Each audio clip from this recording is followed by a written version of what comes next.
Va. Para nosotros es importante comprender el papel que ha jugado la historia a lo largo de todo este recorrido. Principalmente nos introducimos en el mundo teórico de Karl Marx, explicando qué es la acumulación originaria de capital. Asimismo, tratamos de desarrollar o aplicar estos conceptos en la realidad. Esta realidad se encuentra delimitada por ciertos aspectos. Estos son aspectos políticos, sociales, culturales y económicos principalmente. Decía una gran frase: si quieres entender o conquistar la cultura de otro país, es importante que conozcas estos tres aspectos. En el caso de América podemos ver una acumulación originaria de capital al momento de el despojo de los conquistadores hacia los nativos americanos. Asimismo, podemos encontrar referencias a otros hechos del pasado que incluyen la acumulación originaria de capital, como tal es el modo de producción asiático tributario, entre otros. Sin duda alguna, al momento de abordar el orden económico, es bastante recurrente acudir al aspecto político, el cual nos proporciona una mayor visión de lo que estamos tratando de conocer. Por ello, es importante manejar ciertos conceptos, como tal fue los descubrimientos geográficos y marítimos, los cuales estaban impulsados por el deseo de riqueza y fortuna. Algunos virreinatos que se dieron aquí en América que marcan la formación de un modo de producción feudal, entre comillas, fue el Virreinato de la Plata, el Virreinato del Perú o el Virreinato de Nueva España. Aquí la organización política se encontraba por un consejo, una casa de contratación y el poder supremo del rey. En los aspectos sociales es bastante diferible a comparación de otras naciones de Europa, puesto que aquí había una explotación del hombre por el hombre, pero de forma común. ¿Qué quiero decir al momento de referirme en común? A que era para todos esta explotación y no solamente para unos cuantos. Sin duda alguna, hay hechos que marcan la historia, y estos hechos se encuentran delimitados principalmente por esos aspectos anteriormente mencionados, con defectos o virtudes. Algunos héroes han destacado su papel importante en la historia. Creo que sí. Anteriormente nos habían explicado lo que había sucedido conforme a los años de 1450 a 1550 con los diferentes países de América y Asia, como por ejemplo lo que pasó a partir de la conquista de América en 1452, además de cómo fue el proceso que se fue dando a partir de ahí y cuáles fueron las consecuencias y beneficios para algunos de lo que se logró conocer en este entonces. Ahora es momento de mostrar el desarrollo del capitalismo en Asia conforme a diferentes imperios. Empezaremos primero con definir el modo de producción asiático. El modo de producción asiático fue el sistema económico y de producción habitual en muchas zonas del mundo al desintegrarse las comunidades primitivas. También fue llamado régimen despótico tributario. Se desarrolló en zonas como Asia, Egipto, Persia y de la América prehispánica. Inclusive tuvo repercusiones en África, en China y en India. En este modo ya existía la explotación del hombre por el hombre. Además, a pesar de que se trabajaba para cubrir las necesidades de la comunidad, existía una clase dirigente que cobraba un tributo a los trabajadores. Aquí la principal figura que dominaba era el déspota. Teniendo esto, empezaré por ir viendo los diferentes imperios que conformaron y tuvieron una gran importancia durante el lapso de tiempo que va de 1450 a 1650. Con el imperio chino veremos la dinastía Ming. Esta dinastía gobernó durante los años de 1368 a 1644. Se dio después de que los mongoles fueran expulsados de China. El primer emperador y fundador fue Su Yuanshan. Este emperador se basó en la agricultura para promover la economía. También tuvo avances en el comercio durante el siglo XVI y también se dieron diferentes acontecimientos que fueron de suma importancia para la economía de la dinastía Ming, como fue la llegada del maíz, la papa y el cacahuate procedentes de América.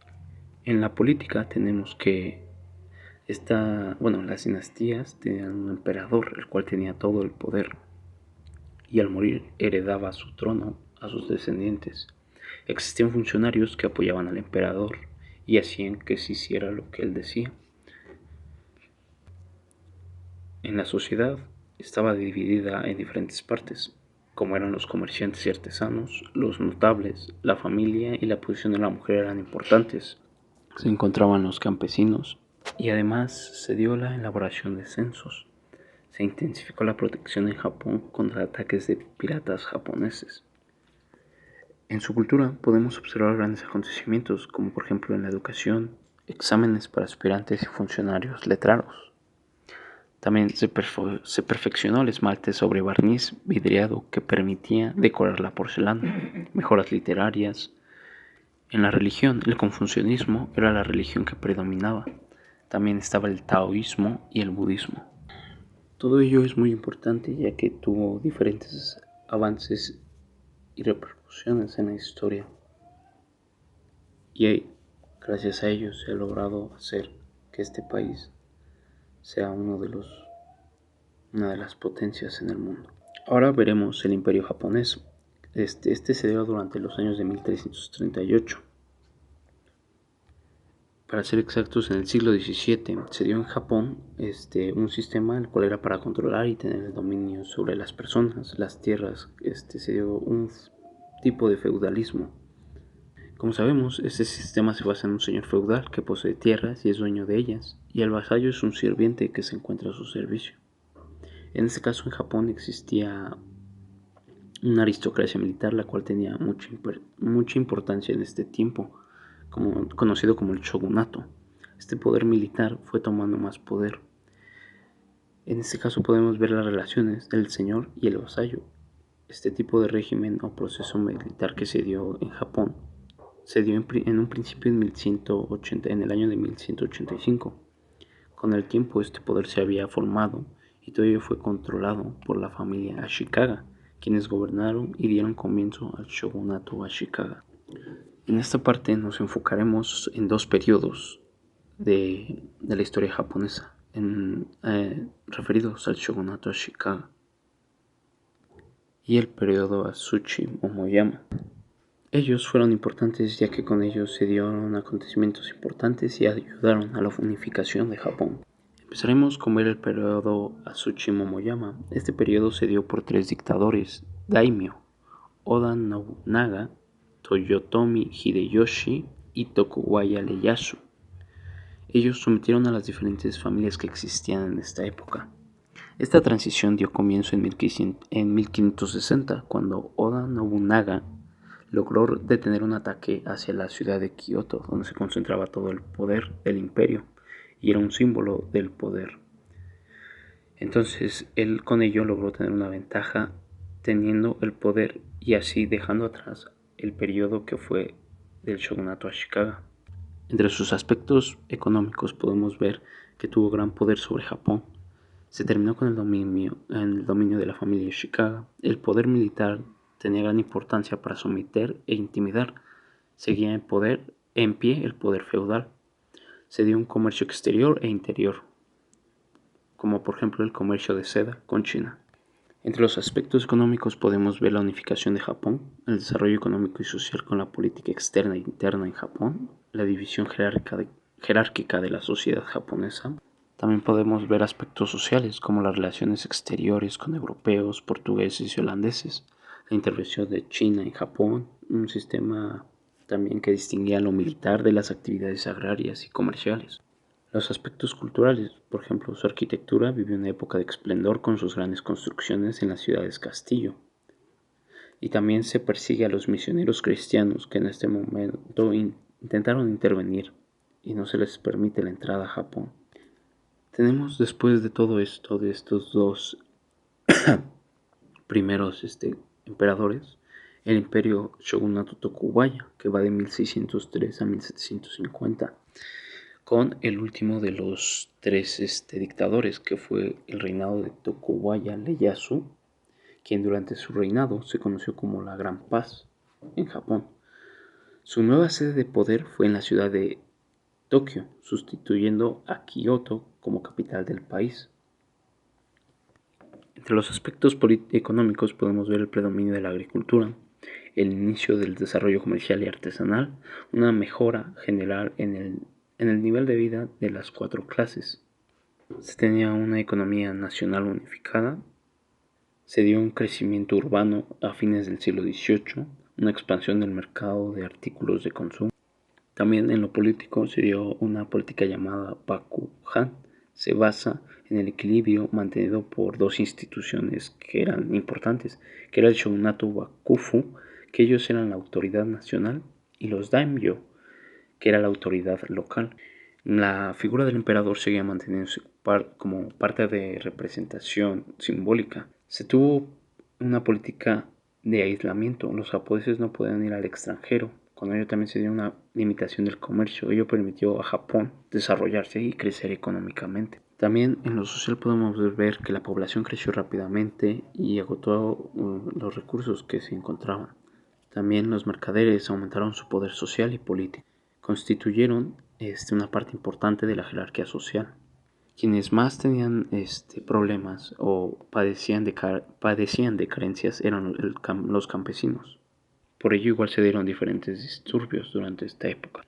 Había mencionado el sistema de las cuatro clases, que estaba integrada por los guerreros, la clase más importante, los campesinos, de ellos dependía la producción, y los artesanos y comerciantes. En el siglo XVIII, Japón había entrado evidentemente en una nueva fase de economía comercial de base urbana, cuyo desarrollo fue algo muy asombroso. En los aspectos culturales, podemos ver que se introdujo el neoconfucianismo, una filosofía que con el tiempo se convertiría en el más importante.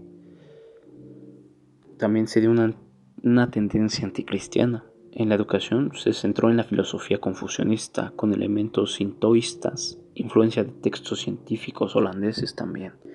Podemos tener una mejor visión de lo que significó para Japón las diferentes dinastías, las cuales tuvieron gran influencia para lograr un avance en todos sus aspectos y cómo hoy en día ha influido todo ello. Ahora veremos igual la importancia del imperio mongol en India. El imperio mongol existió en el subcontinente indio a partir del año de 1526. La dinastía mongol fue fundada por un príncipe turco mogol llamado Babur Sahir, descendiente del conquistador mogol Genghis Khan. Aunque después de su muerte, en 1530, llega al poder Akbar, quien fue uno de los mayores emperadores mongoles. De aquí se muestran una sucesión de emperadores que se dieron durante todo este imperio, pero en ellos podemos encontrar diferentes aspectos económicos, políticos, sociales y culturales. En los económicos vemos que la economía se basaba era agrícola. La riqueza que tenían era en joyas, en especias y telas. También se tenía una nobleza militar que estaba bajo un protectorado del imperio. Se dio una consolidación territorial abarcando gran parte del subcontinente indio bajo un gobierno centralizado en el emperador.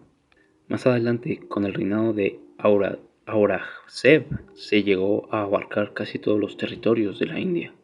En la política podemos ver una política religiosa apartada del Islam y orientada hacia creencias de los hindúes. También se dio, con ello el establecimiento de la fe divina. Se introdujo en este tiempo en la India la Compañía Inglesa de las Indias Orientales. También se dio una intolerancia religiosa en defensa del Islam. Entre los aspectos sociales podemos ver que había un sistema de castas de acuerdo con el grado de pureza. Se dividía en 4 categorías que eran Brahmanes, Kshatriya, Sudra y Vaishya. Estos grupos se llamaban los intocables. Estos grados de pureza eran muy importantes en este imperio y en este entonces. Entre los aspectos culturales podemos ver el predominio de la arquitectura, los palacios, la arquitectura militar, murallas, fosos, torres y puertas. En la música los mongoles introdujeron instrumentos de origen árabe y persa. Todo ello es de gran importancia ya que nos ayuda a ver lo sucedido con estos diferentes países y cómo fue dándose su proceso de asentamiento. También más adelante veremos lo que fue el Imperio Otomano y el Imperio Ruso. Veremos las características principales de ellos. También veremos lo que sucedió con Holanda, con las diferentes potencias europeas, la colonización de América del Norte, junto con la fundación de las 13 colonias. Con Holanda podemos ver que entre 1625 y 1675 tuvo un gran avance en su economía, ya que era un país que estaba por mostrar una gran dominación y con ello diferentes acontecimientos. Entre sus aspectos económicos podemos ver la superioridad que tenía en la eficiencia productiva agroindustrial, gracias igual a la captura de diferentes peces, dominio de la distribución comercial del mercado mundial, control del comercio báltico, una creación de un barco especial, un barco factoría, para una mayor eficacia en el mar. También se dio la creación de las BOC, la Compañía de las Indias Orientales, controlada por comerciantes de Ámsterdam, la creación de las WIC, la Compañía de las Indias Occidentales. Esta era controlado por calvinistas, zelandeses y emigrantes de los Países Bajos. Entre sus aspectos políticos tenemos el control de sectores financieros de la banca, el intercambio, el depósito y crédito. También una sólida base de la hacienda pública en Holanda, una política proteccionista, el Estado en la economía y en lo comercial tuvo gran importancia. También podemos notar que hubo una competencia entre ingleses, entre franceses por el poder en el comercio del Mediterráneo. Entre los aspectos sociales, en el siglo XVII podemos ver que los habitantes de las provincias holandesas se alimentaban de cereales. Hubo una explotación de recursos naturales, árboles, para la construcción de barcos más que nada. Hubo migraciones de artesanos que eran burgueses de Países Bajos del sur hacia los del norte, en este caso que era de Amberes a Ámsterdam y Leiden. También podemos notar que, como es visto, el dinero que se generaba en Holanda no se distribuía de buena manera en las. Entre los aspectos culturales podemos ver al liberalismo, que sirvió para fomentar la expansión cultural. La ciencia y sus avances fueron de suma importancia en la tecnología, en su agricultura. Holanda fue un refugio para los filósofos que fueron expulsados de su país, como Descartes, Spinoza y Locke. Se inició la primera controversia La arminiana. dinastía Manchú fue fundada por el clan Yuche de Aishi Yori de Manchuria a finales del siglo XVI. Nurjari, originalmente un vasallo de la dinastía Ming, comenzó a organizar las 8 banderas. Bajo este sistema organizó a la población para la producción en tiempo de paz y para el reclutamiento de tropas de periodo de guerra. Su organización política se basaba en los Ming. El primer emperador instauró el famoso sistema de las 8 banderas, el Gran Consejo, que tramitaba los asuntos militares y políticos del Estado bajo la supervisión directa del emperador. Kang Jin, de 1662 a 1722, fue el primer emperador de la dinastía Qing que, como tal, ocupó el trono imperial de Beijing. Dictó leyes prohibiendo el matrimonio mixto entre chinos y manchúes, así como el uso obligatorio de la colecta para los chinos. Su economía era después de salir del dominio mongol. La agricultura tomó la gran parte en este lugar, dentro de la economía. La seda y la porcelana china eran las más finas de todo el mundo, y sus tejidos de algodón claramente eran baratos y de una gran calidad, que eran una gran inmensa producción para. Además que el trigo, arroz y mijo eran entre otros productos que se podían cosechar ahí. El comercio marítimo directo entre Europa y el Imperio Chino comenzó en el siglo XVI después de los portugueses estableciendo la colonia de Goa en la India y poco después la Macao en el sur de China.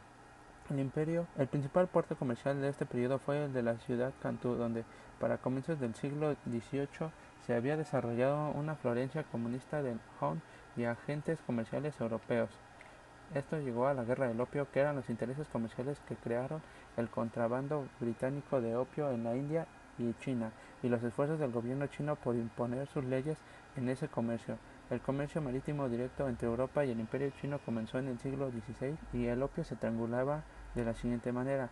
Se transportaba el cultivo del Imperio Otomano y Persio y la India al Imperio Chino. Se pagaba con opio las porcelanas, seda y té, y estas se llevaban a la costa este de Estados Unidos y el Reino Unido, en donde se cobraban, y el producto se iba a Turquía y la India para comprar opio.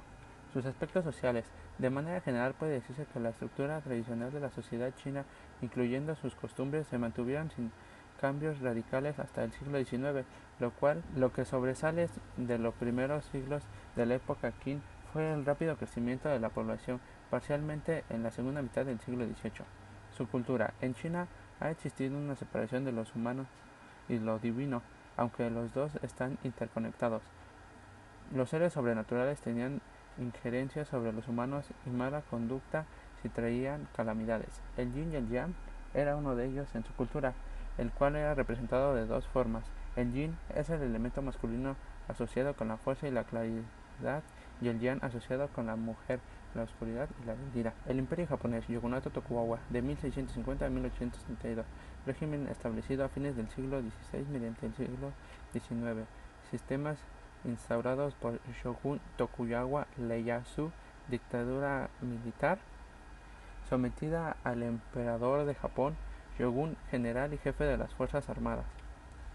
Estableció un sistema de clases en la sociedad japonesa, adoptó una postura de asimilación absoluta frente al resto del mundo, a lo cual la familia Tokugawa tenía como propósito el crecimiento de sus territorios.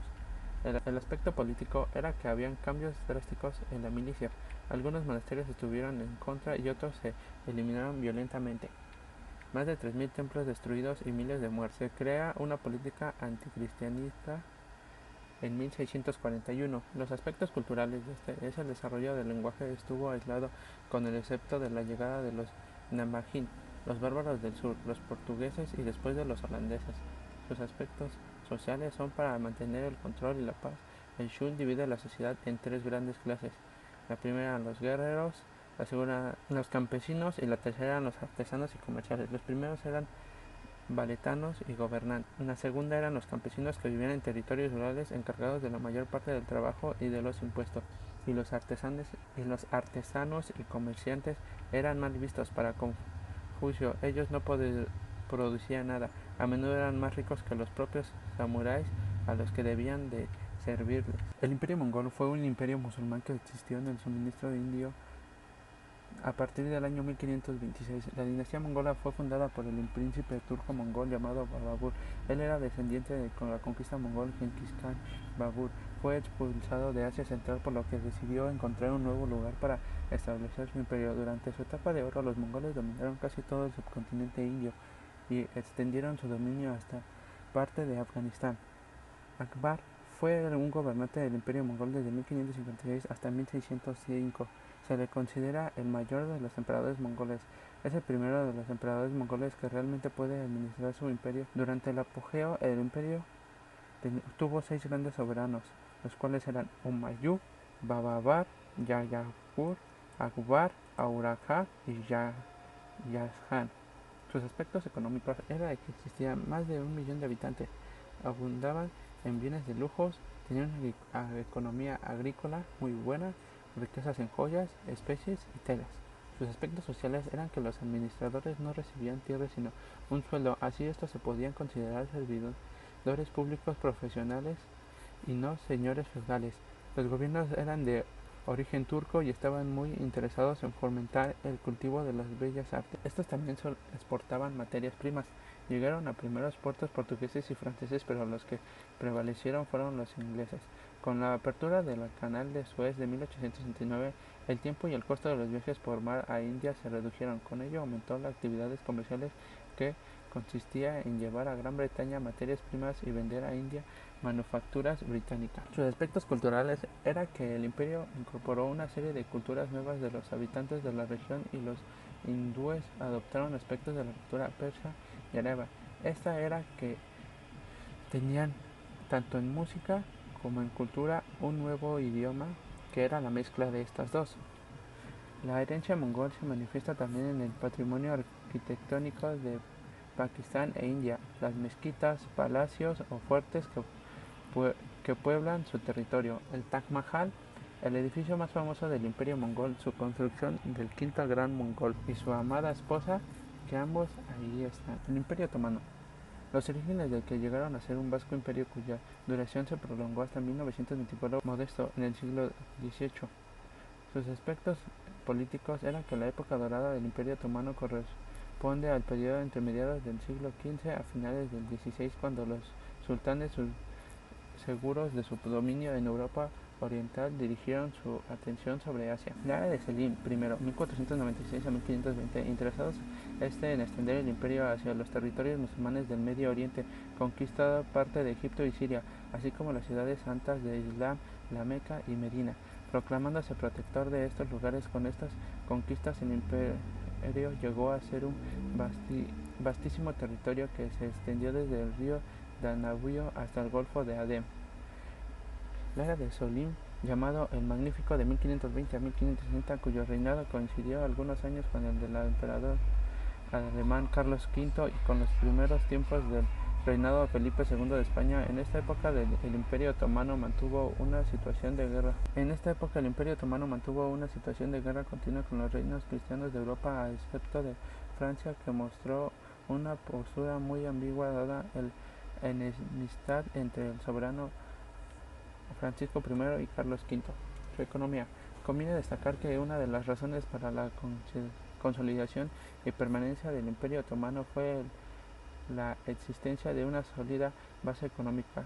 En el aspecto de producción, el campo tenía una gran relevancia para el Estado, organizando en pequeñas unidades de explotación cultivadas por familias campesinas. El sector agrícola proporcionaba abundantes recursos fiscales. Por lo que se refería al comercio, desde finales del siglo XIV los otomanos desempeñaron un importante papel como intermediarios entre el occidente cristiano y el lejano oriente, y obtuvieron buenos ingresos mediante los impuestos aduaneros. Sus aspectos sociales eran que a la cabeza se encontraban los Ashkari, grupos dominantes que incluían los cuerpos militares, los administradores públicos y los funcionarios, pagados por el sultán y excedidos de impuestos. El extremo opuesto establecieron los reyes, es decir, los súbditos, campesinos, artesanos y mercaderos, que trabajaban y pagaban impuestos. Aunque entre estos dos grupos había una gran distancia de estatus, era posible una cierta movilidad social, a lo cual una de las vías principales era el sultán. Refiriéndose a las costumbres, educación en general y todos los aspectos culturales, como todos los pueblos islámicos lo han hecho y lo hacen actualmente, los turcos otomanos en esta época regida su conducta de manera estricta por las leyes del Corán, el libro sagrado de los musulmanes. Imperio ruso. En el Imperio ruso se empieza a dar una nueva forma con Iván IV el Terrible, el gran príncipe de Moscú y de toda Rusia desde 1533. Primer monarca ruso en adoptar el título del zar, es considerado uno de los creadores del Estado de Rusia.